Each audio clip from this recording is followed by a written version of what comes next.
What up, though? So I'm going to get right into it. Welcome to the Court of Public Opinion. I am your host, Demetrius. Today, I'm going to be talking about M.O.B. Yeah, that's right. I'm talking about the M.O.B today. And you may say like, oh, why are you talking about the M.O.B? No, it ain't the M.O.B you thinking about. No. Who inspired this? To be honest, Snoop inspired this. I'm talking about people who choose money over black people. M.O.B. It's an acronym. Acronyms are always easy to remember, so that's why I chose it. So that's going to be the title of this episode, hopefully, if my editor agrees. That being said, before I get to the black folk, I got to get to why the black folk are not out in them streets protesting like y'all thought we would be. I like when people say this, when you say the quiet part out loud, because this is going to be one of those conversations where I say the quiet part out loud, because there's one thing, well, there are many things that I know about, but one thing in particular that I know about, I'm going to take these off for a minute because I think I can take the lights for right now. When I can't, put them back on. It's one thing I know a lot about: black people. Right. So when you didn't see black people in the streets and you saw online, on socials or what have you, black people saying like, hey, we want to make sure everybody understood the assignment and we weren't out there. We had the F around and find out hashtag. When I think soon after Kamala lost the election, I saw this post from, who was that from? Oh, I don't know who. And we saw the post from some TikToker talking about, it was a white girl. I think she was white. What did you think was going to happen when you supported this and you supported that? Did you think that would get you votes? I think she was talking specifically about Palestine. Now, let's get back. Now that that's done, let's get back to the real. And this black dude came in. He was like, nah, ma, y'all got it. People thought we were playing. People really thought we were playing, and we were not. Is it 6 minutes yet? Because once the 6 minutes is up, well, I got some cuss words. We were not playing around. We were serious. But I think people didn't get that we were serious because they don't understand black folk. They don't understand the souls of black folk, the hearts of black folk, the spirits of black folk. Let me tell you about black people, because I know about them. You want to know when this kind of started without saying a word? How this kind of started? It started with Michelle Obama. That's where we got the idea. When Michelle didn't show up for Jimmy Carter's funeral, not his wife, but Jimmy Carter. Let me make sure I got my dates right. Let me see. Ask chat. When was Jimmy Carter's funeral? When was Jimmy Carter's funeral? Thursday, January 9th. So that's after the election. See, once Michelle didn't show up for that, we all did like this. And I didn't think it was nothing wrong in Michelle and Barack's marriage and nothing like that. No, I knew. She said, you gotta go. I don't. I'm not doing this. She drew that line in the sand and was like, nah, I'm good. I don't want to be around him. I don't want to be a part of this because this is some BS. So that's when we said, yeah. Then when the inauguration came around and she didn't show up for that, we was like, yep, gotcha. Feel the same way. The same way. Is 6 minutes up yet? No, not yet. Feel the same way. So now, as this has begun to do the very thing that we said it would do, and now people are in the streets and they're protesting, and I want you to understand something about me and the black people that I am, I guess, trying to channel, because I notice that people always say, well, you can't speak on behalf of, all black people. Of course not. Of course not. It will violate the law of physics. I don't know what every single black person is thinking in a micro sense. In a macro sense, though, the evidence is everywhere. It's in the streets. So it's not as if I'm pulling this, I think I still got a little bit. It's not that I'm pulling this, because I was about to say pulling where I was pulling it from. Out of nowhere, you don't see us. And people have begun to wonder, well, why?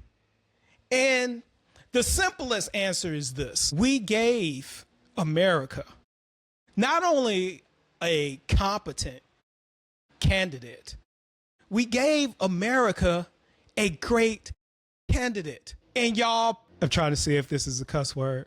I don't think it is. Y'all pissed her away and said, no, we don't want that. We want him. Now, keep in mind, I don't give like nobody who voted for Trump a break and say, well, they thought this, they thought that.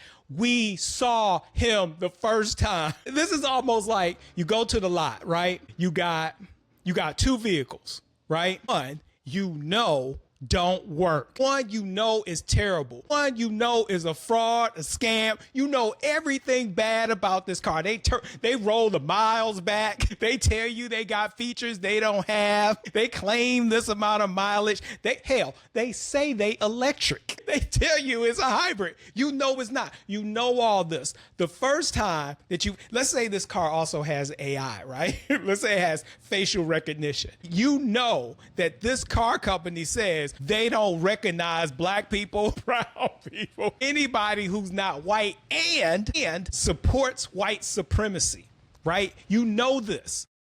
Why would you support this car company? Why would you do that? Even if you are a white person who will not be harmed, why would you support this company, right? Right? Then you got this other car, right?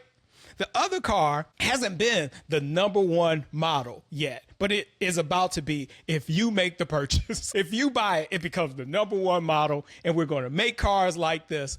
And what you know about this model is how can I put this? Simply, without belabor, all the features that the first model that you had before claims to have, this model actually has, minus the fraud. And you said, no.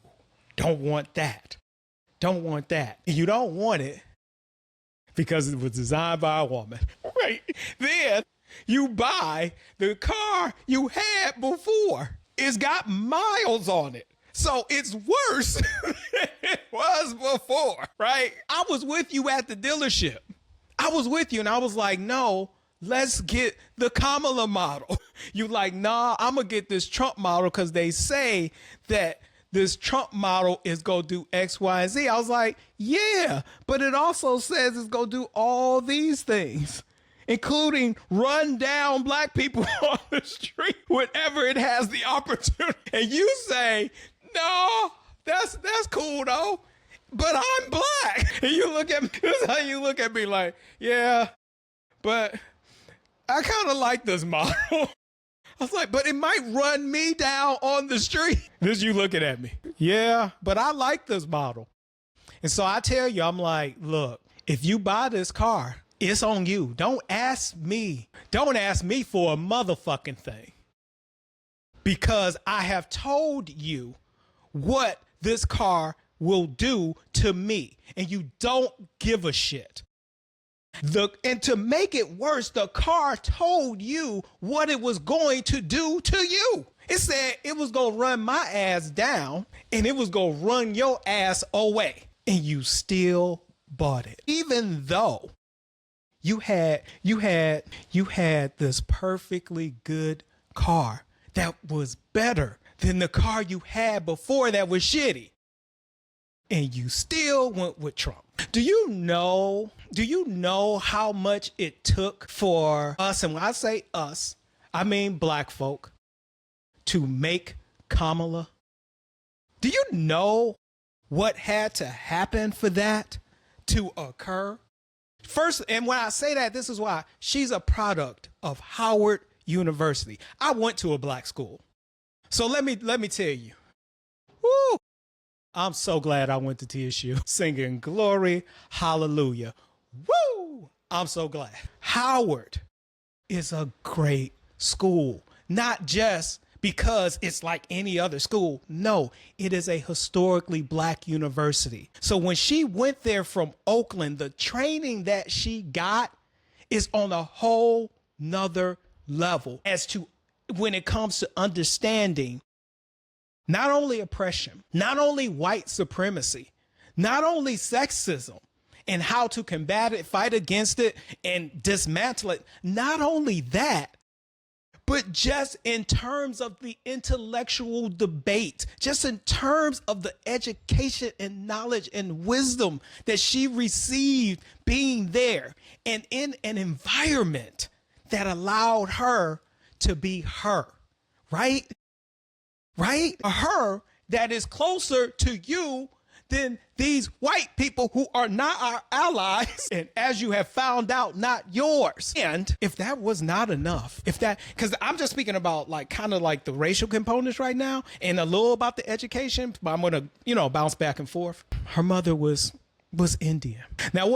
Now I can't, what's gonna piss. So her mother was not just Indian, an Indian immigrant.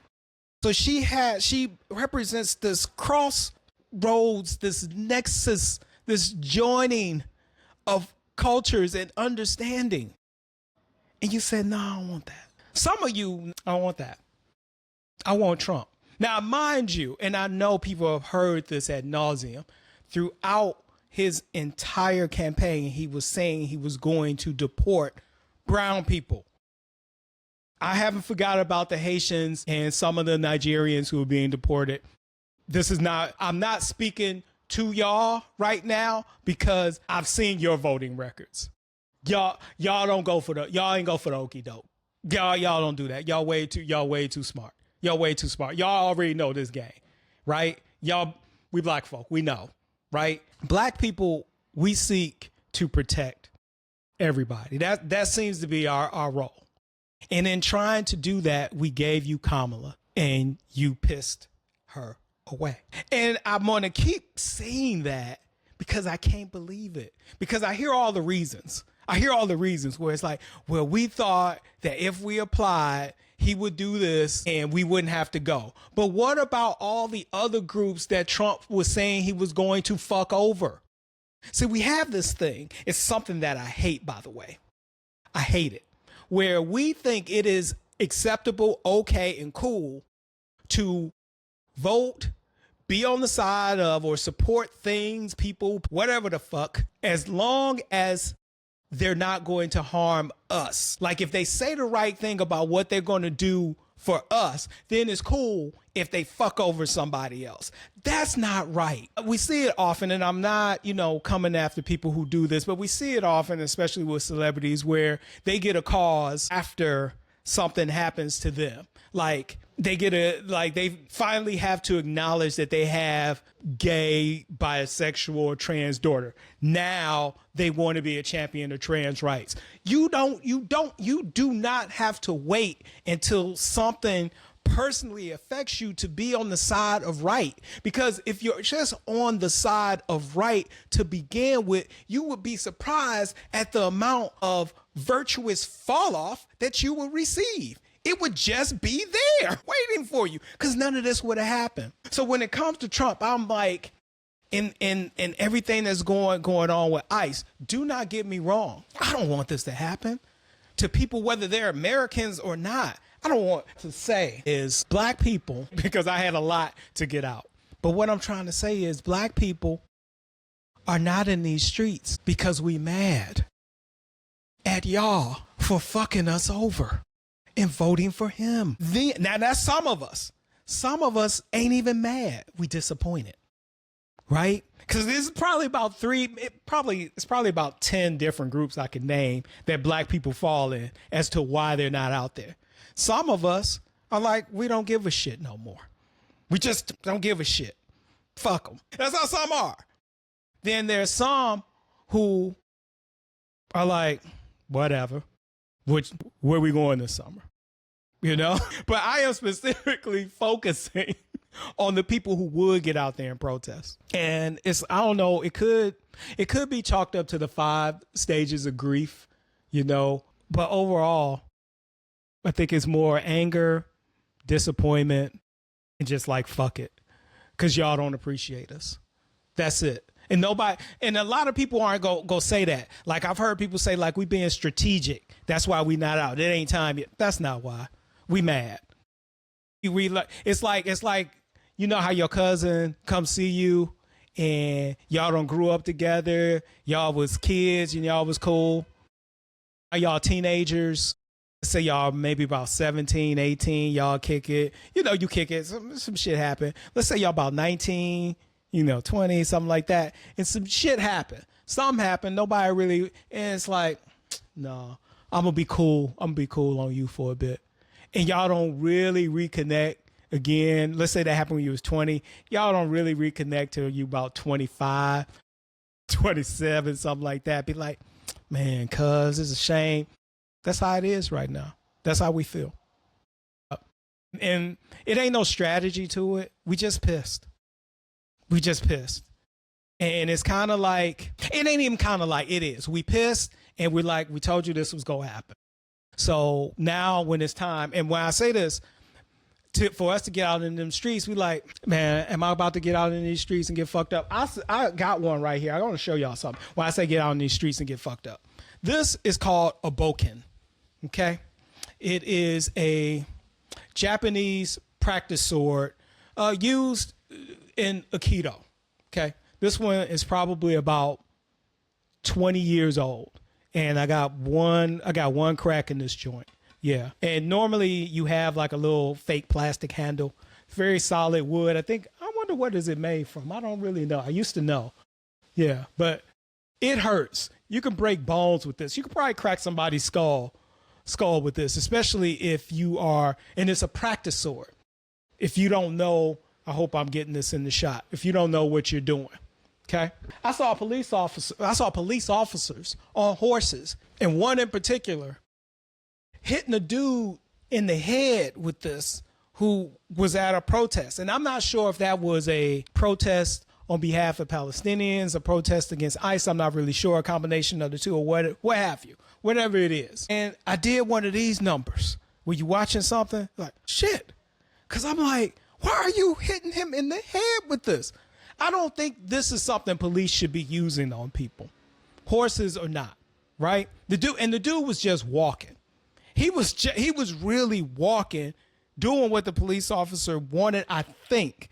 But whatever he was doing, you can't be hitting nobody in the head with this. And right now, that is one of the things black people are being asked to be subjected to. After we did our protesting at the polls. That's how we see it.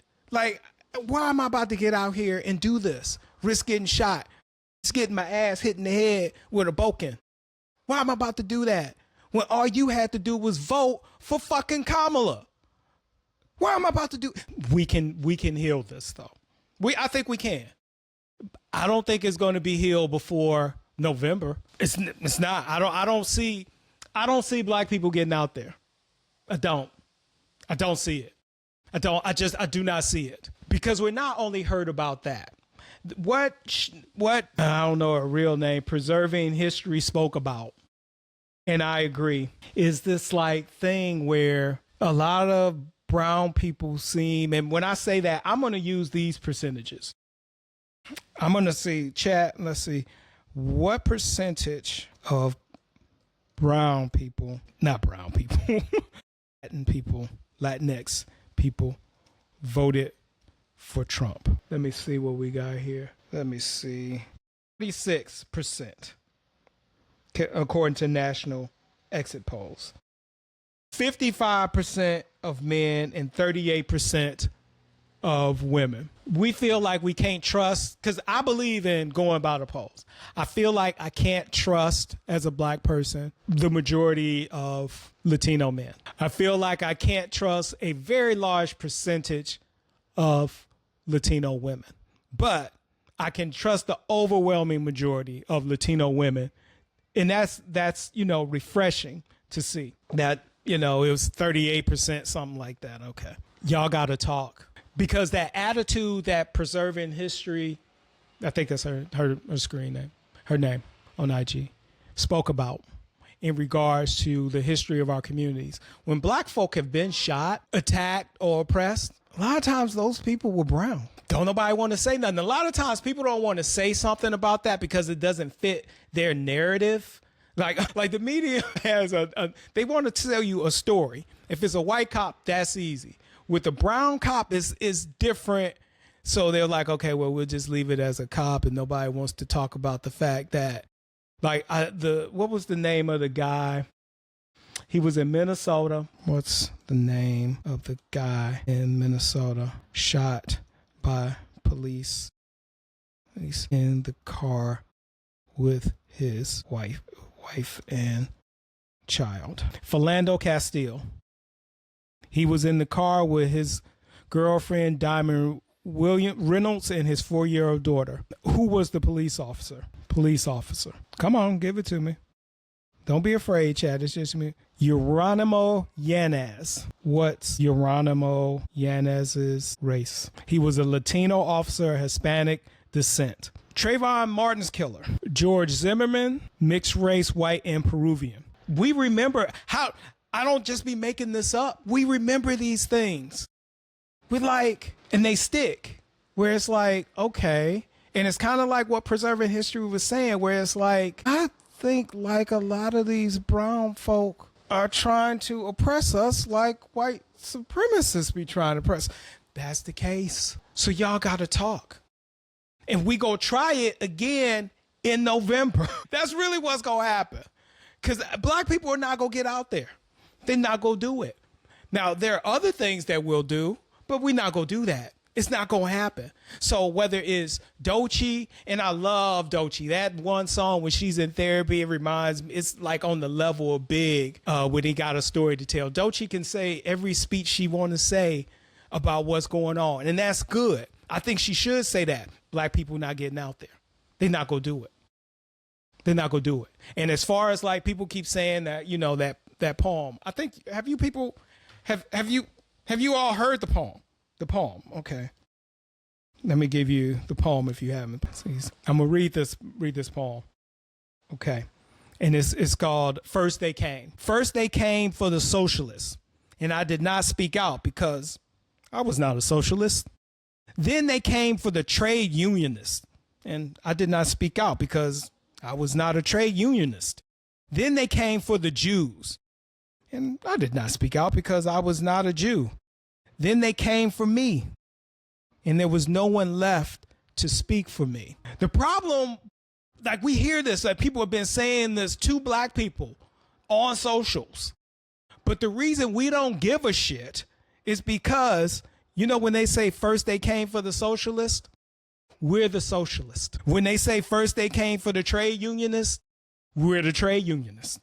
Then they came for the Jews. We're the Jews. We are the first, second, and third line in this fucking poem because they're always coming for us. Always. So if that ain't gonna do it, you gotta stop. So for anybody who is listening to this, you gotta stop treating black folk like you treat black folk, and stop treating white folk like you treat white folk, and act right. That's what the fuck you gotta do. And if you can't do that, we not gonna fucking help you. That's how black people feel. Nobody else is gonna say it. I fucking said it because it's true. That's how they feel. So what you gonna do? Start talking to each other. I know I said it before in this pod. I'm going to say it again. And I don't even like to do like real angry pods. I like to do kind of fun, take the Daily Show piss at a lot of things or what have you. But that needed to be said. It needed to be said. And I want to let you know from which I come. So this is my first poetry book. It's called All the World's a Runway. It is All the World's a Runway, Vogue Versus. It's an illustrated poetry fashion book, right? And it's written by me. It's illustrated by an artist who I love. She's so talented, Luba Duran, and she's Mexican. That's my motherfucking girl. We support each other, right? Right? So it's not like I'm like I don't have love. I'm Tupac's lyric. Black pride, wait, how's it go? LA wouldn't be LA without black love, brown pride in the sets again. That's where I come from. That's what I believe in. But y'all fucked us. And I'm not talking about those who voted for Kamala. I'm talking about those who listened to Mark Rubio when he said, no, this is going to be good for the Cuban community here. Don't worry. They only go deport these people and these people. The fuck? Him? Y'all know him. Y'all know how Donald Trump is. Y'all knew that. Why would y'all do that? What? Because my thing is, let's say it was good for the Cuban community. What about the Mexican community? What about the black community? What about women? What about white dudes who ain't with this shit? And because it's not to say every white dude is great under Trump. They not. They might think they because I gotta remember let me see. What percentage of white guys voted for Trump? 61% of white men voted for Donald Trump in 2020. The majority of white men voted for Donald Trump. They like this shit, right? But for the 40% who don't, who get it, I ain't talking to you. You cool. I know you get it. What about here? And 60% less white men voted for Trump in 2024. About 1%. That's interesting. And fewer white women voted for Trump. But more brown. Wait, let me see. Did he gain ground? Let me see. Did he gain ground with brown voters? He did. He got more votes after deporting folk. You can't make this shit up. I remember when Trump won in 2016. I stopped being a member of the National Organization for Women because I was like, y'all not doing y'all job. Y'all not doing y'all job. If more white women were voting for Trump, then the person who I regard as probably the most qualified person to run for anything in the history of humanity, Hillary Clinton.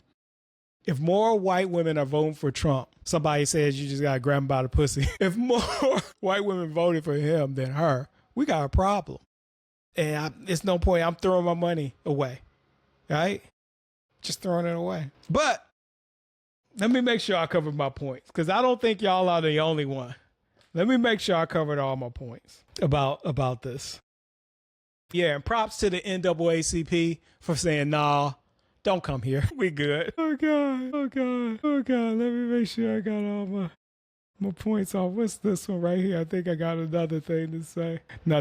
That's all. That's not it. Wait. God, I just saw this one thing and I really felt for the lawyer who was in this situation because we got people who are trying to abide by the law who are being deported.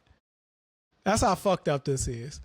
The attorney had to tell her clients, one of them had to go. ICE was there. And I think in his mind, he thought he was being nice, where he's like, I just need one of them. They can decide. I'm like, what? And she got to go. And she was like, wait, no, told the attorney to decide, I think at first. And then the attorney do it the right thing. Like, I'll speak to my clients, but it's like, I don't decide, choose. It was like 5 of them sitting around at a hearing about their immigration. These are people who are quote unquote,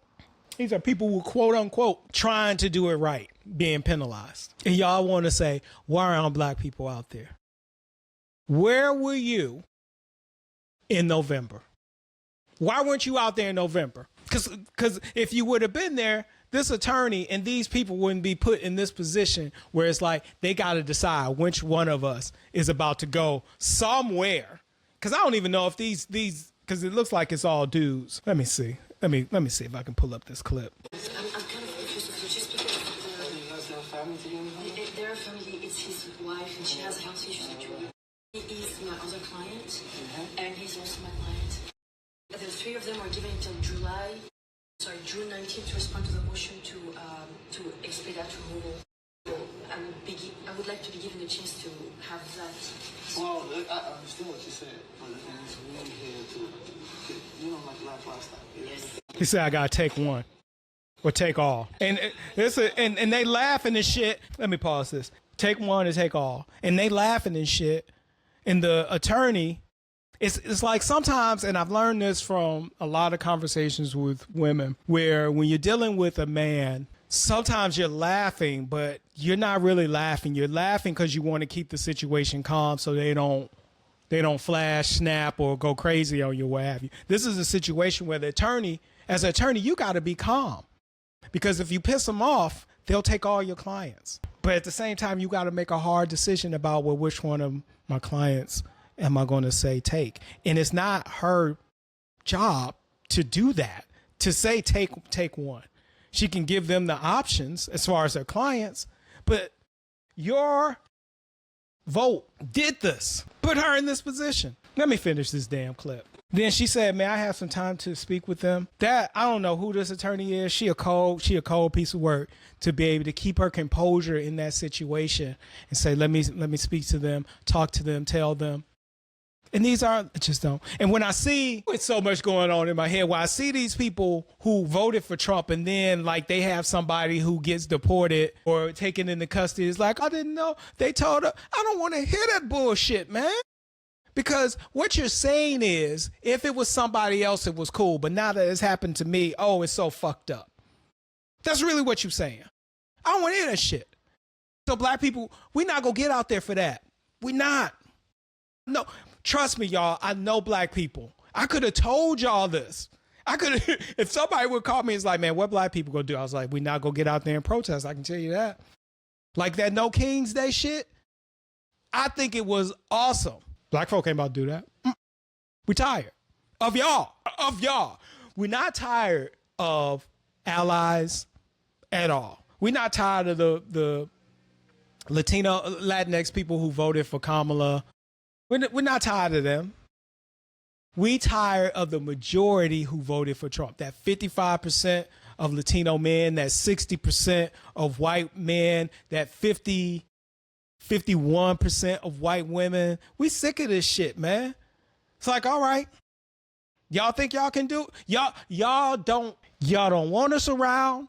You don't want to give us you don't want to give us the same rights that we pay our tax dollars for like everybody else. Cool. We ain't gotta be out there. We can experience our black joy amongst ourselves. I love reading.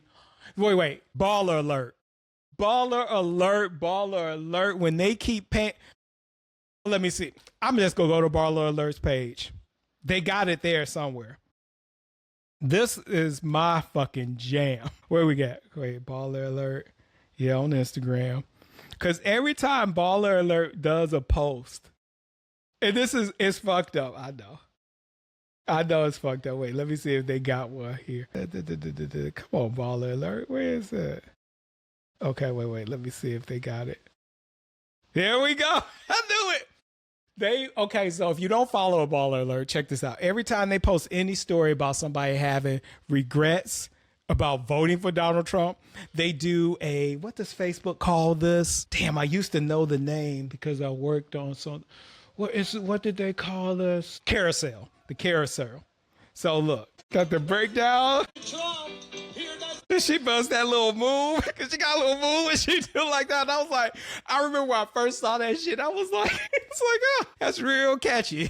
I was like, we gonna see how this shit work out. Because we knew. Everybody knew except for them. I love whenever Baller Alert, they post this one. They've added this one with this black dude. And this is how black people feel. And to tell y'all, like how real it is when it comes to capturing the zeitgeist, the black zeitgeist, right?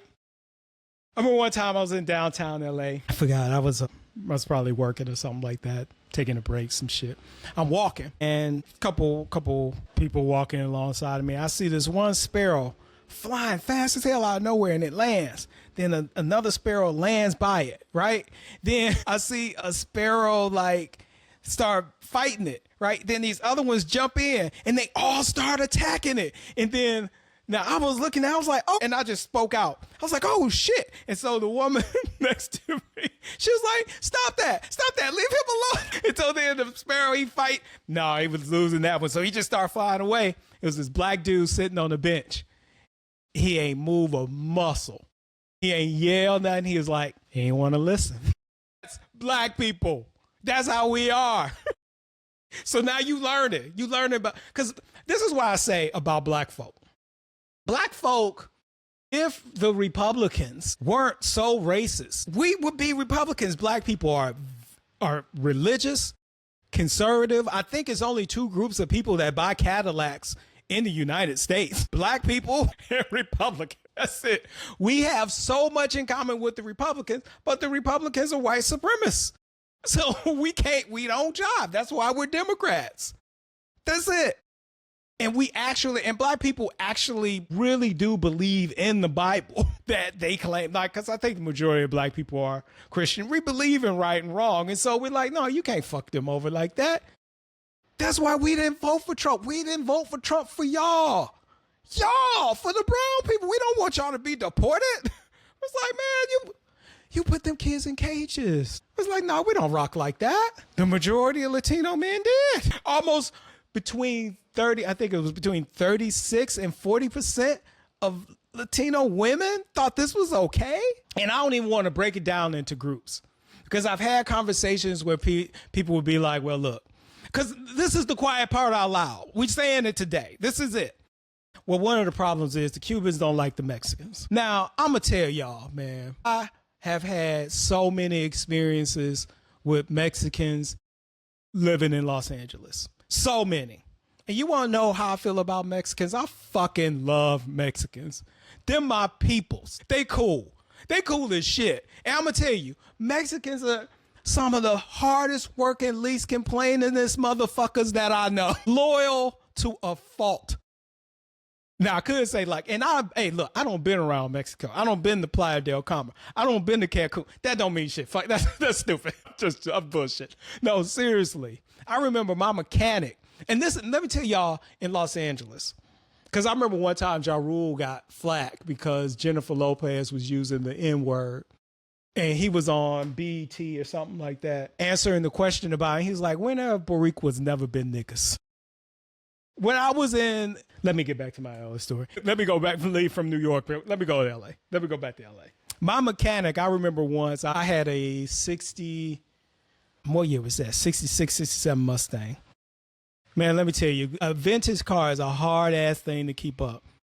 I had to get that joint fixed so much. But anyway, I found me a nice mechanic and all this. So check this out. They're getting the car fixed or whatever. I see my mechanic. He talking to his son. I'm testing it out, whatever. I hear the N-word. I'm like, the fuck? They calling each other the N-word. They see me notice, and my mechanic's like, oh, I'm sorry. That's, how we talk. I'm like, I know whatever I said, it wasn't like, oh, no, that's cool. I'm like, uh-huh. But when I left there, I was like, wow, that's how y'all see each other. At least those two did. That's how they saw each other. It's like it was interesting, what have you. He already knew enough to apologize and, to me and all this type of shit. But seeing it, because I had never heard no shit like that before. I knew about Puerto Ricans, and but I didn't know. I'm like, that's interesting. But even if Donald Trump didn't deport no Cubans, why would you be cool with them deporting Mexicans or Venezuelans? Even if they didn't deport no Venezuelans, why the hell would you be cool with them deporting Mexicans? That boggles my mind. Why would you be with black people being further oppressed? The dismantling of diversity, equity, inclusion, of which that also means you. Like when she was saying that thing about, they're victims and all this, let me explain something. This is something that's been on my mind. I figured this out when I was like a teenager. People want to come to America from other places and compare themselves to the whole of black folk, all black folk, and say, see, you lazy, you do this, you do that. But when you immigrate from another country, you're a different type of person. You get the amount of effort you have to put in to do that. You are more of a high performer than somebody who just happens to be born here. I bet you if I go back to Cuba, I bet you if I go to Venezuela, if I go to any of these places, these same folk that you criticize are there too. Y'all ain't got no lazy Cubans, lazy Venezuelans who have been, oppressed. Y'all ain't got that. But people like to act like, I, person who has immigrated, I am representative of all of the group that I come from. You are not. You are, and I congratulate you. You're probably a very special person, a high performer, high intelligence, high functioning, and all of that shit. But it's unfair to immigrate to a country and then compare you and your drive to and expect everybody in that country of a specific group to have your same drive when the place where you came from everybody doesn't have your same drive. Otherwise, they all fucking be there. And then when they never do it to white people. White people have, in America, have the greatest fucking marketing, I think, of all time. Because there are no underachieving white people in America. I guess there are no poor white people in America. It's none of that. All of the poverty, and no white people commit crime in America. Even though the majority of people who commit crime are white. We have this thing. I'm not trying to really get in my bag. This pod is supposed to end. But we have this thing where we like to talk about black on black crime, right? And I haven't looked up the statistics in probably about 4 years. But this is what I saw. When people try to make it seem like black people commit so much crime. Black people commit so much crime against each other. Whatever racial group you are a member of, do you know who you're likely to be a victim of crime from in regards to different races? Your race. You know why? Because you're around them. So when it's like people say we got to do something about all this black on black crime, you basically are saying you want to do something about all crime, because you have to do something about the white on white crime, the Asian on Asian crime, because the majority of the time that is the person or the race that will commit crime against you, a member of your race, because that's who you're around. When it comes to black people, crime, as far as black on black crime versus white on white crime, it was 4% higher amongst black people. That's not a lot. That's really not a lot when you really think about it, given that the circumstances that have been created for that crime to occur involve slavery, involve Jim Crow, involve de jure discrimination. De facto, de jure is legal. De facto is how it's enacted. Lynchings, rapes. If I can't even get to stealing inventions, stealing the divine, as X-Clan said. all of that. Hell, they don't took 500 that the government sent to my alma mater. They just took it and spent it on white schools. That type of shit happens. Bombing, Tulsa. Think about all that. All these things have been schemed out and created this landscape. And as a result, black people only commit crime 4% more black on crime than white people commit against white people. It's fucking amazing. But white PR wants us to think like, no, it's this. No, that's not. It's black on black crime. No, it's black on black crime. As far as it being substantially, significantly higher than white on white crime is a myth.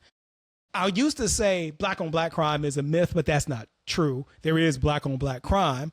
It's just not out of control. It's not. So what we need to get a handle on is crime, which I think crime is on the decline. So there's that. Who else was I supposed to talk about? I'm going to make this one. Wait. Because I want to make sure I got all my points. That's the other thing. You also have to teach history, brown folk, to each other. This isn't the first time you have been targeted for deportation. This happened in the 20s or the 30s. Let me see. Let me look and see when that was, because I want to get that right. Well, that's not right. Let me get that right. Where is it? Okay.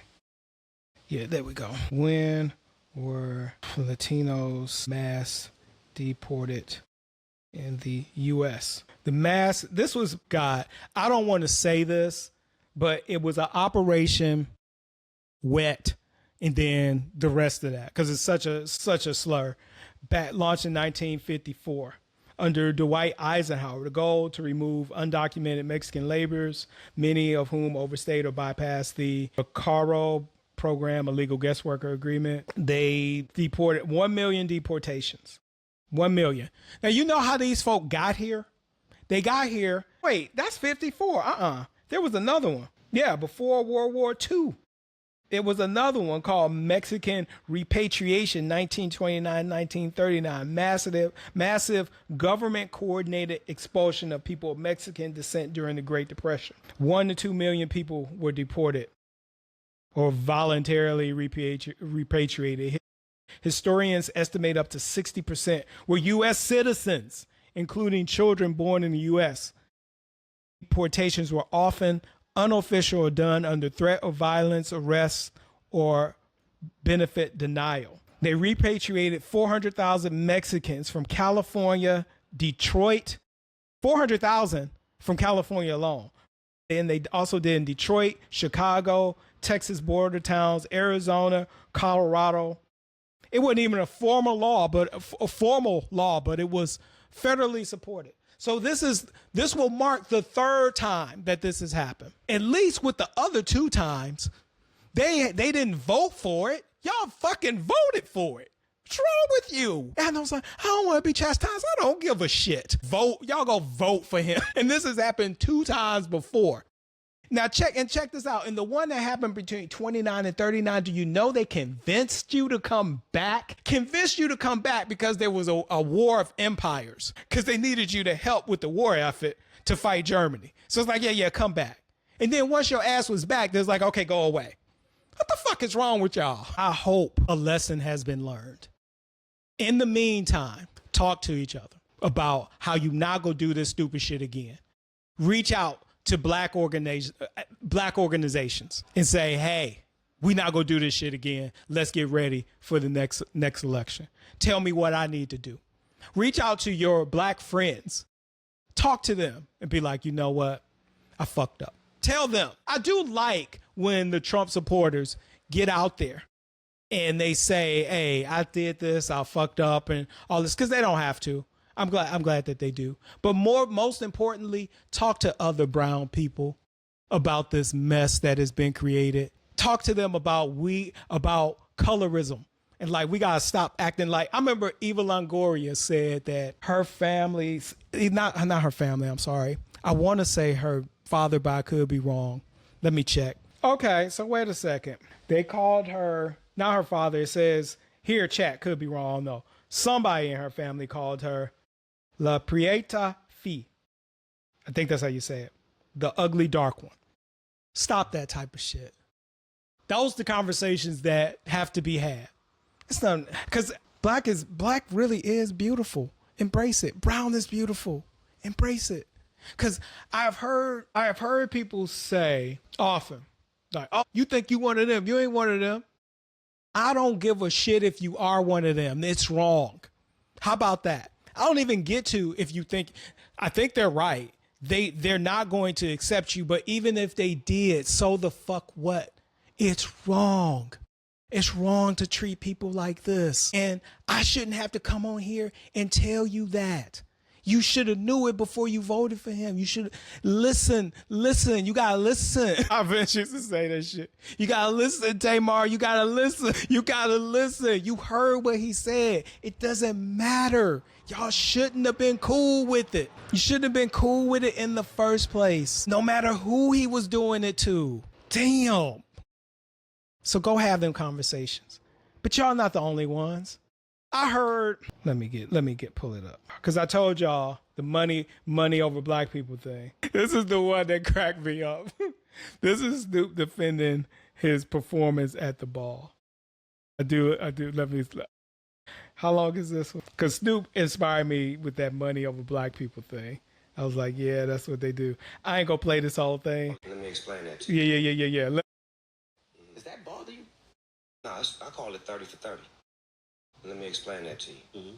I DJ'd at the crypto bar for 30 minutes. Made a whole bunch of money, made a lot of relationships to help out the inner city and the community and teach financial literacy. Okay, wait. Because I got to break this one down. I need the, the Instagram one. Hold up. I need the Instagram. Yeah, baller alert. They go have it. The crypto ball. Mm-hmm. Does that bother you? No, I call it 30 for 30. Damn, it's hard to get these things to start right on time. Opinions on when you did the crypto ball. Here we go. Okay. Oh, wait, why is it? Y'all want me to talk about Snoop? Is that what's going on? That's 30 minutes. 30 years. Snoop Dogg been doing great things for the community. Hold up. I got to it's not going right. It's like kind of choppy right now. Hold up. Let me try to get this again. Because I didn't realize this was about to be a breakdown. I did not plan a breakdown of this. I did not. Hold up. Let me see if I can get it. Nope. Okay. Try it again. Hopefully this one will work. The press and opinions on when you did the crypto ball. Bother you? No, I call it 30 for 30. Explain that to you. Mm-hmm. I DJ'd at the crypto bar for what, 30 minutes? Yeah. Made a whole bunch of money, made a lot of relationships to help out the inner city. Okay. I made a whole bunch of money. Who gives a shit? Who gives a shit? You made a whole bunch of money. So what? What does that have to do with black people? That you made a whole bunch of money. And this is what I'm talking about. Money. And that's when I heard that was like money over black people. Because fuck mass incarcerations. Fuck police shooting people.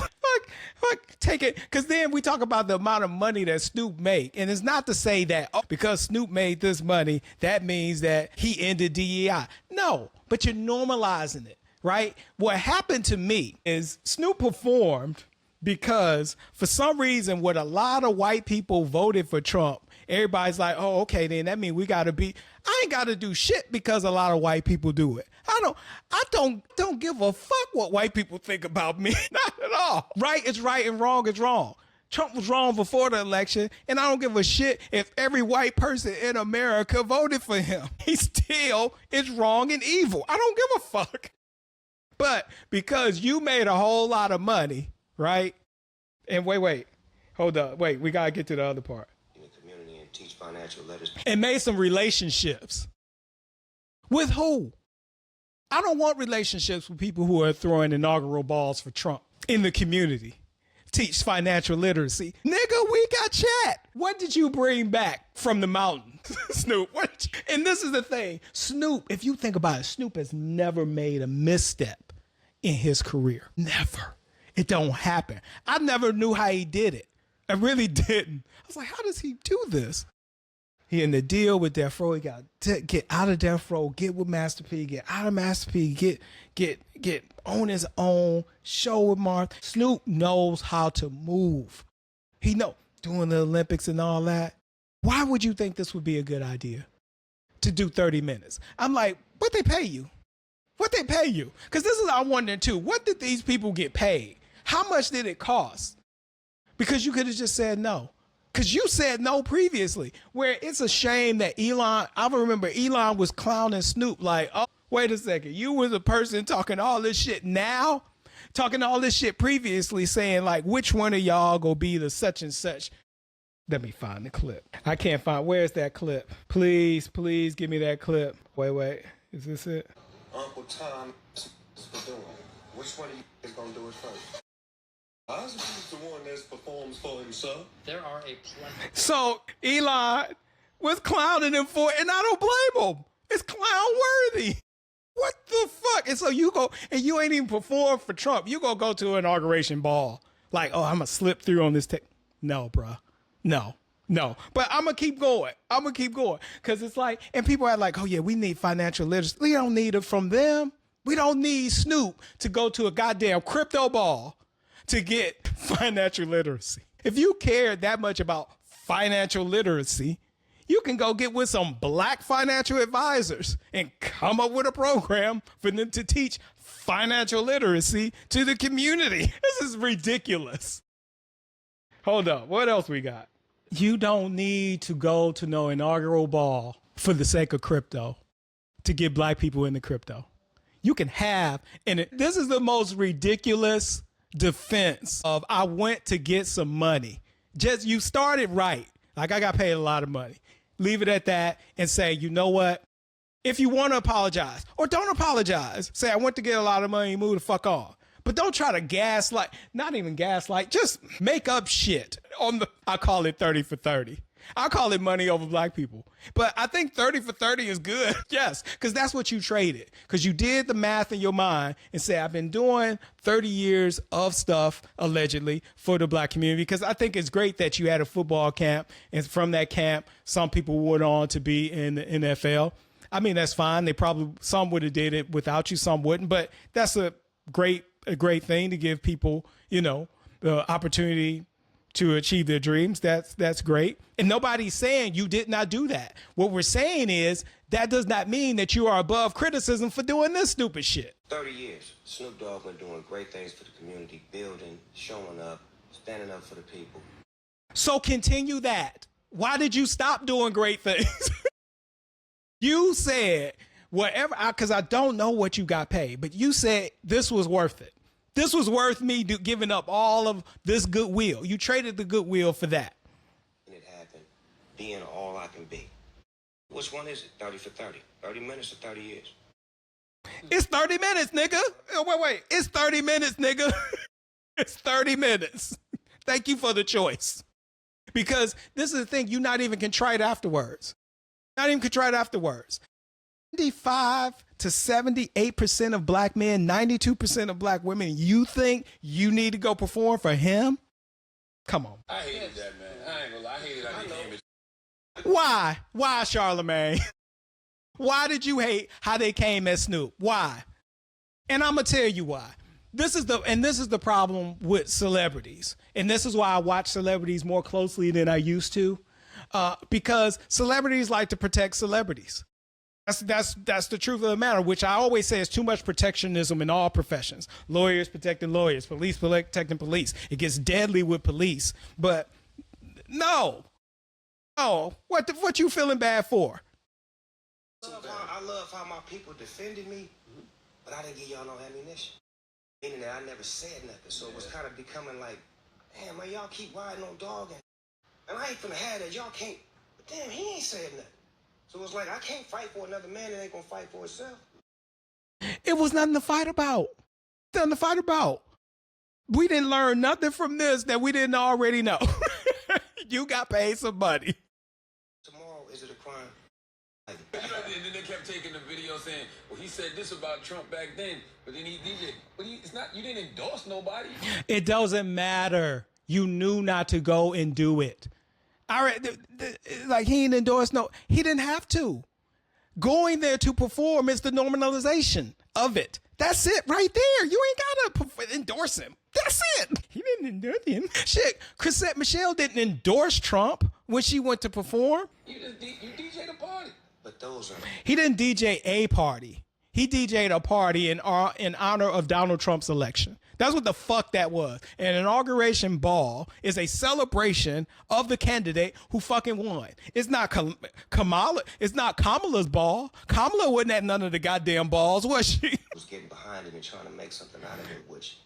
No, it wasn't no entertainers. It was D.L. Hughley, and he was right. And he pointed out, because I think DL said something to the effect that Snoop had said, like, oh, you know, we weren't united or something like, some shit. DL was like, no, 75% to 78% of black men, 92% of black women, we're united as fuck. And this is the thing, too. Even though I like black people being hard on each other, let's keep it real. Let's keep it honest. If 70% of white men voted for Trump, we'd be like, oh, the overwhelming majority of white men are in favor of this. 60% of them voted for Trump, and your ass is at a ball performing. So 70, we got to give props to black dudes too, for that 75 to 78% that showed up for Kamala, more than any other group except for black women.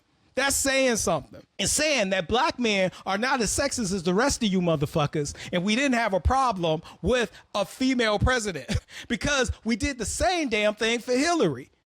The second group, the second largest voting bloc for Hillary was black men. Why the fuck was that, I wonder? Because we aren't as sexist as you other motherfuckers. That's why. To me, it's like most of those guys, they live off of the internet and live off of that energy.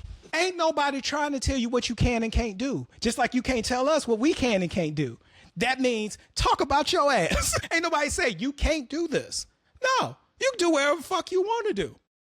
But that don't mean we have to support you. It doesn't. It doesn't. It doesn't mean that.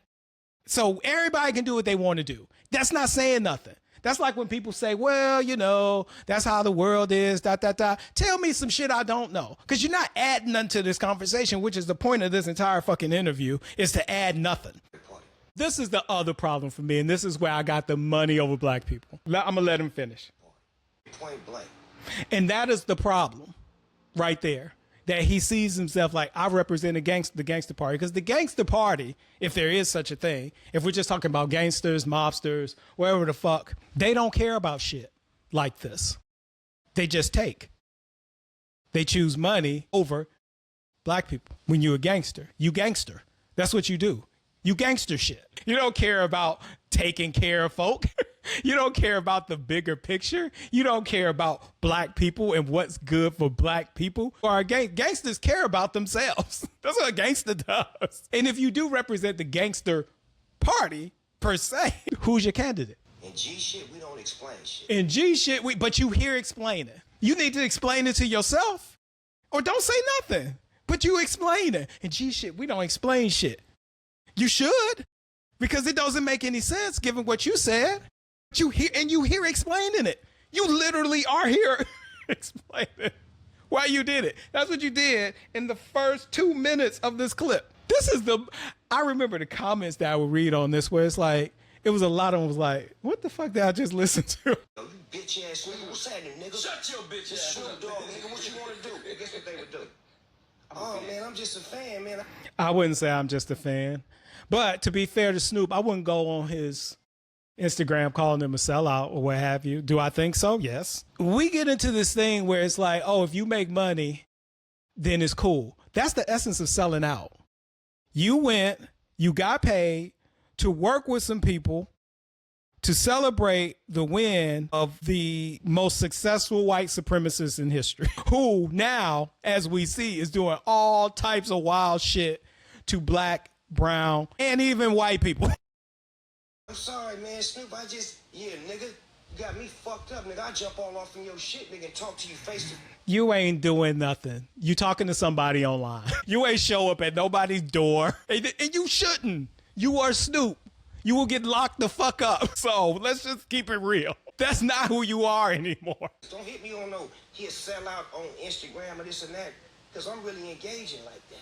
You know what I'm saying? And my work should speak for me. Like, don't take my personal or my business and try to involve. But this is the thing. There is no personal. There is no business. There just is what you do, right? And you can't justify it by saying this is business.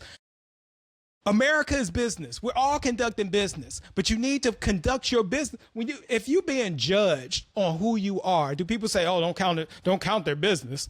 The fuck? If I'm selling drugs and crack and shit like that to kids, and I say, "Hey, I'm a good person. Don't judge my business." If I'm trafficking humans, I'm like, "Oh, don't judge my business. I'm a good person." That's bullshit. I used to say growing up, hell, I imagine that the devil has a dog that he loves. I imagine that even the craziest person craziest killer, the most fucked up, unscrupulous person is nice to their child. That don't mean that they're a nice person. That ball was real life. You think that was it in the metaverse? Not what I do when I'm DJing and making music and doing this and that. What is he like as a real person? When you walk up on Snoop. And they always say that. I don't want to hear that bullshit. I don't want to. You know what? Every day I meet a whole bunch of nice people. Every day. Every fucking day. But I don't know what it is that they are doing in regards to the world and making it a better or worse place, who they're oppressing, you know, who they're discriminating against, who they're harming. Shit, I'm sure George Zimmerman was nice as fuck to somebody somewhere, but he still killed Trayvon Martin. Now, and I'm not saying Snoop is like that. I'm not. But it's plenty of people. What is his energy? What is his aura? I don't give a shit about a nigga's energy and aura. Your energy and aura is I'm DJing at this inauguration ball. Everybody look. That's the aura. That was the energy. Keep that same energy. The internet loved sparking things, but Trump did get Harry O out. That is a fact. That is a fact. And I performed at the crypto ball for David Sachs, who's been a friend of mine for 15 years. He was head of the cryptocurrency situation that was put into that position. So it was more or less Head of the cryptocurrency situation. a relationship that I had with Charlemagne. And Charlemagne was put in the office by the president. But Charlemagne's been my friend for 15 years. And me and Charlemagne been getting money together. And we working this crypto thing that nobody know about. And then Charlemagne say, "Hey, dog, I got this crypto play that's going to bring some money back to the hood." Cool, I'm with you. Oh, well, how much money went to the hood exactly? How much? This is the biggest load of shit. You know, Snoop also made music with R. Kelly. So does that mean you about to go to the jail and help R. Kelly out? Oh, you know, the fact that you've made money, this is asinine. I just wish Snoop didn't say nothing about it. And I ain't got my gavel. Because I'm like, so this is the stupidest shit. Like ever. I got 15 seconds of this because you made money. I don't made money with a lot of people. That don't mean that as time goes on, I'm going to continue to associate or do things for them when they start to ally themselves with people that are fundamentally and vehemently opposed to what's right, to black folk who are white supremacists.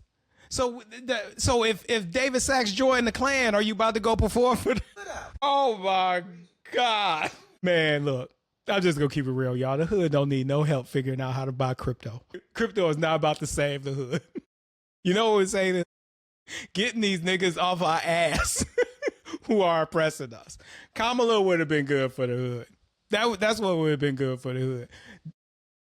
Snoop not performing, saying I'm not gonna perform at this event.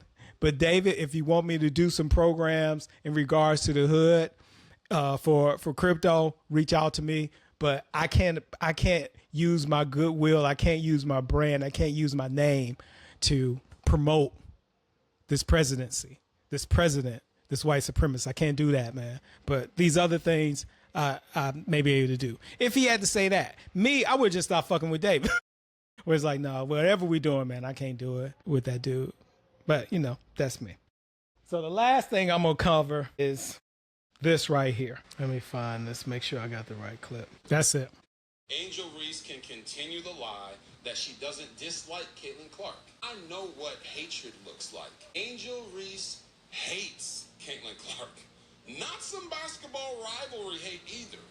Hate. The reason Now, if you don't know anything about the WNBA, let me break it down. There are two players, got a black one, got a white one. White player, Caitlin Clark, is allegedly pretty good. Angel Reese is allegedly pretty good. Because of the style of Caitlin's play, a lot more people are coming in and seeing WNBA games. It could also be that WNBA is also reaching a tipping point where after years and years of investment and good play or whatever, it's starting to, pay off a bit. RG3, Robert Griffin III, is a former football player, was good. I think he got hurt, couldn't play anymore, or got hurt and traded around, and but RG3 was good, had really nice running style. RG3 is married and does a podcast about sports now. The problem with his statement, about Angel Reese hating Caitlin Clark, he shows this clip within a game where they had some beef or whatever, and she kind of looks at her. To me, it lends itself to this angry black woman trope, and the person on the other side, Caitlin Clark, the white girl, she's the victim and she just wants to play ball. But to me, coming where I'm from, I'm Detroit bad boys. They used to beat the shit out of Jordan. Fuck him up. And to me, this is just people competing, playing a fucking game. But women are expected to behave in a much more demure fashion than men are. And that's bullshit, especially black women. They're there, and it's like, oh, we gotta protect this little white girl and shit. So I feel this way watching the clip. Now, I gotta pull up what another football player who was a teammate. Wait, was he a teammate? I can't remember. I don't know if Ryan Clark was a teammate, but he has a podcast, and he spoke about RG3's commentary about Angel Reese. Please let me find this clip. Or when we moved in to being able to read the Okay, yeah, here we go. hate of self. Yes. When basketball, I feel like it was assessed correctly, and Angel Reese's reaction is the sort of reaction you get in a situation when you feel like Yes. you took an intentionally hard. Yes. That's competitiveness. That's Yes. rivalry. That's not hate. And so now, though, when RG3 jumps on to the hate train or to the angry train with what we saw from Keith Olbermann, what we saw from Portnoy, as they poured on to Angel Reese to make her the villain in Caitlin Clark's heroic or hero story. Yeah. The one thing we know about RG3 is he's not having conversation at his home about what black women have to endure in this country, about what young black women and athletes like Angel Reese have had to deal with being on the opposite side of Caitlin Clark's rise and ascension into stardom. Now, when you look at it, I think Asia Wilson is the face of the league. Asia Wilson is the best player in the league. Caitlin Clark is the most important player in the WNBA. But why is that? Why is she, if that's the best player, why is she the most important? Because she white. So we get back to white supremacy. And a ton of her fandom has come along with some racial bias, racial pieces to why people love her so much. And so now if you're RG3, when is the last time within your household you've had a conversation about what she's dealing with? You haven't been able to do that because in both of your marriages, you've been married to white women. You haven't had opportunities to educate you on what they're feeling, what black women deal with, what they're seeing when they think of a young. And I'm going to say this. It's obvious in the way that he speaks. Talking about RG3. It's obvious in the way that he speaks. And this is coming from somebody who dates white women, black women. I date all types of women. But to be honest, Ryan Clark is not wrong. You can tell he's not having these conversations. He's not. Now, you may say, yeah, but why he got to bring his wife in it? I'm holding the best part for last. I'm holding it. So, and he's bobbing his head and shit and mimicking Angel Reese. Yes, that's not cool. See, this is the thing. There's certain shit you're not going to be able to do. You're married to a white girl.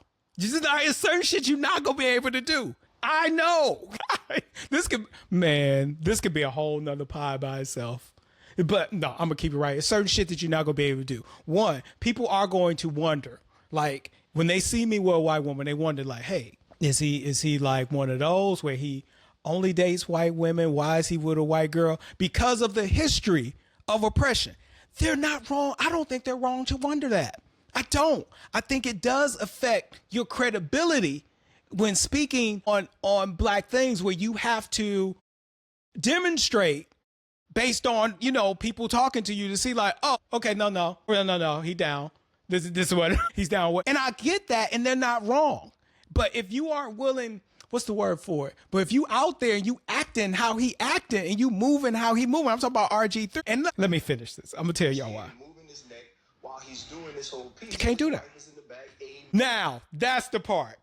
That's the part right there. He's sitting over here talking shit and mimicking this black girl while his white wife is in the background, who is a member of his 2-person podcast. Nigga, are you crazy?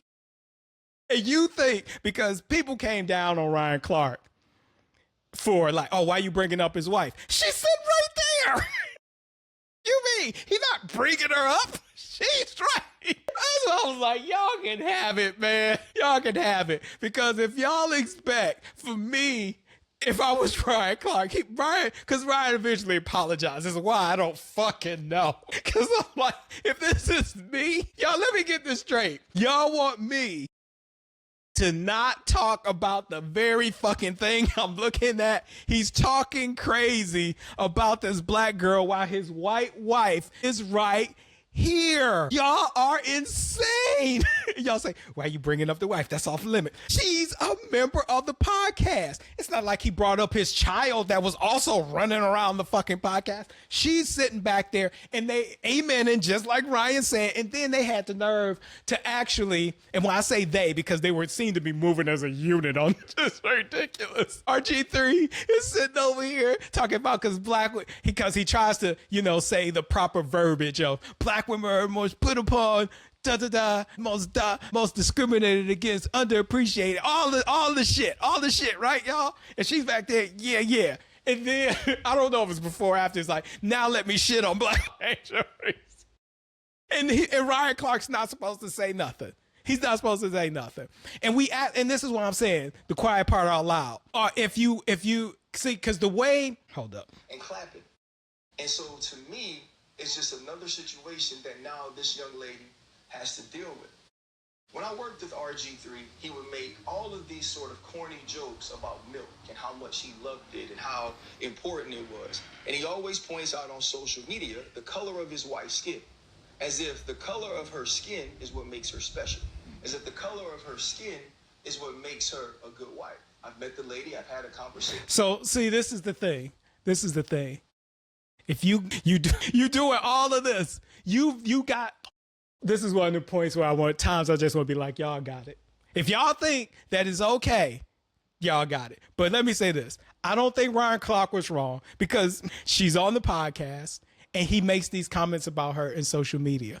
I think this is ridiculous, and I do think there's self-hate there. And we used to have to defend RG3 against similar types of criticism. Not like, oh, he have a rival or something like that, but with him being a black quarterback during a time where black quarterbacks were kind of still trying to get a foothold in the NFL in a way that trying to be normalized, where it was hard. It was still really hard for black quarterbacks when RG3 was a quarterback. But it was clear that they had talents that a lot of the white recruits just did not have, and that it was just a matter of time before it's like, man, we're trying to get all the black quarterbacks we can. We were defending him, you nigga, and you about to act like this. But, you know, that's how it goes. Let me play some more, Ryan. With her. I think she's more than that. But it also leads to what black women deal with a lot from black men who have chose to date or marry outside of their race. They always feel like they have to go the extra mile to prop up the woman that they're married or the woman that they're with over black women by denigrating black women. Right. I feel like we should have an opportunity to move past that and understand that you can fall in love with whoever you fall in love with. You don't have to justify your love by trying to denigrate, is a word, lessen the stature of black women. If somebody asks me, like, what is my preference? My preference is black women. I tell any white woman that I have dated who has asked me, like, oh, well, what do you prefer? I tell her I prefer black women. But I won't allow the fact that you aren't black to prevent me from dating, falling in love, building a life, or what have you with you. You have an opportunity, but that's my preference is black women. I love black women. So, but it doesn't mean that I can't love anybody else. But some black dudes, one, they'll only date white women, and they do feel this need to, like, and I don't know why they feel this need that they gotta prop up white women. White women have the best fucking marketing. I've already said white people have the best marketing. White women have the best fucking marketing of all. I don't know. Angel Reese can be great in her own right, as Caitlin Clark is as well. Caitlin Clark is a likable and lovable superstar. She pays homage to the stars of the past. She is. So then RG3's response. Oh God. Yeah. Hopefully this is a short one. I think it is. It's your boy RG3, and I just wanted to get on here and talk to you guys because there's been a lot of buzz, a lot of conversations about my sports take that Angel Reese hates Caitlin Clark, which was purely based in basketball. But I think all of you know there's a line in life that you just simply don't cross. Wives and children are always off limits. Then why is she on the podcast? This is ridiculous. It's like, so these are the type of conversations that I wouldn't even fucking have, to be honest. Where it's like Ryan Clark is a dude who I'm like, I liked his podcast, and I got a lot of respect for him for even engaging on this. Because I'm like, it's ridiculous. It's ridiculous. And Ryan Clark has sprinted past that line. Ryan Clark didn't like my sports take that Angel Reese hates Caitlin Clark. And that's fine. It's okay. It's part of the game. Sports media, I'm going to have an opinion. This person might not agree with it. That person might not agree with it. But what you don't do is turn around and personally attack me and my family. He attacked no one. He pointed out something that was true. And he's not going to answer it in this clip. So that's why I'm like stopping and starting. He's just about to, do his, I'm not going to say this. I'm just going to say it's just phone. I don't want to say this. So he's going to act outraged. That's what it is. It's just phony. It's a word that I want to use that I'm not going to use because I heard that somebody else called him this and it hurt his feelings. And I don't like to hurt people's feelings. Just because you don't agree with a sports opinion that is purely based off the sport. I didn't make it personal. You made it personal to Angel Reese. Angel Reese was sitting on the sideline watching the fucking game, and you want to start talking about how she hates Caitlin Clark. Looking like at her eyes like you a fucking psychologist, like you damn Professor X mind reader and shit. But now it's personal to you. See, because you running around telling people that this woman hates this other woman and you mimic her and all this type of shit. It's a purely basketball take. It's not. It ain't got shit to do with basketball. At least that part doesn't. But even if it did, Ryan Clark is on a podcast now. You're on the podcast and your wife is on the podcast with you. Once you do that, and this is like y'all regular thing. It's not like she was just making an appearance or something like that. She's sitting there while you give the take. If she wasn't there, okay, I get it. She's there. She's nodding. And Shows is just how low of a person Ryan Clark is. now now Ryan Clark is a low person for commenting. Ryan, cross the line, man. And then he does this face. Cross the line, man. This shit is corny. I'm fucking, I can't hold it back. This is corny as fuck. He looks corny. And I'ma stop. If y'all go look this shit up. It's too stupid. I'm moving on. But this is another example of the money over black people. Because in this, where it's like you want to say these things, like you have these black folk who want to say these things because they know, one, they figured out that they go get raised from black people and they're going to get, praise or what have you. Look at my little hands. You're going to get praise. That's it. You're going to get praise from white people, probably 60% of them, for these bullshit ass takes. And Clark, and part of it is sexist too. Two competitors. They may not like each other. They're playing basketball. So the fuck what? You ain't got to be mimicking Angel Reese. You ain't got to be doing all that. You ain't got the credibility to be doing all that, bruh. You don't. So just stop it. All right. I got some shit off my chest. That's it. In conclusion, brown people, Latinx people, Mexicans, Venezuelans, everybody, we feel you. At this point, black folk are just mad. We're pissed. We're hurt. We're disappointed because we knew this would happen. And we're disappointed that you voted for Trump. And right now, they're just not going to get out there. But we hope that in time that and when I say this, because I can feel it, that we will. In the meantime, got some things to work on amongst yourselves and talk amongst yourselves. About the anti-blackness, the colorism, the lack of support, why 55% of Latino men voted, not why, but you got to convince those that can be convinced not to vote for Trump again and to fight, you got to convince the increase, the somehow group of Latinos that decided that, yes, after the first Trump run where he put Mexican kids in cages, it'd be a good idea to vote for him again. And then have conversations with black people, and, let them know that you're sorry for what happened, that it won't happen again, and that we got to work together, build some coalitions with organizations, but black people in particular. I say be your own DEI. Hire some black folk. Shit. Do whatever you got to do. But I can tell you right now, black people are not about to get out there. It's not about to happen. Maybe it's a 5 stages of grief thing where we got to go through it. We think it's fucked up. We support you. But no, it's not about to happen.